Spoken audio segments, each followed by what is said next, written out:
So what you're going to want to do is apply this very carefully around the cheekbone area, and then just blend. Now this will give you a nice rosy cheeked look, unlike the look on Emily Wilkins' face when her body was discovered at the bottom of a lake. Now, as you might suspect, because she was at the bottom of a lake, you would assume that she was drowned. However, autopsy reports show that much like how my eyeliner is about to look, she was actually stabbed by a very sharp blade.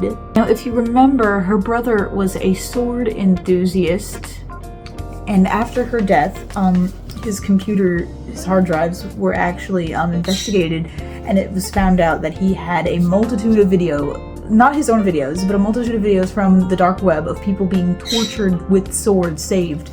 So it is suspected that he wanted to reenact this on his own sister, and after he did this, he hid the evidence by throwing her in the lake with 78 stab wounds across the torso, 116 gashes in her arm, her eyeballs were removed, her ears were lobbed off and hidden in a wooden box. All of her fingers were meticulously plucked off except her left pinky. We still don't know the significance of that one. All of her organs were... Alright, this next one is not for the faint of heart. I know it disturbed me when I saw it, and it may disturb a lot of you, some of you even to the brink of insanity. So if you are sensitive to these kinds of topics, I suggest that you click off the video now.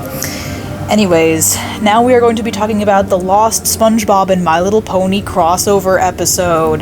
This episode aired only 857 times on Cartoon Network and Nickelodeon before being taken off air because its runtime was simply done. However, in its long span of being on television, it was so boring that no one bothered to record it, so it is now lost to me.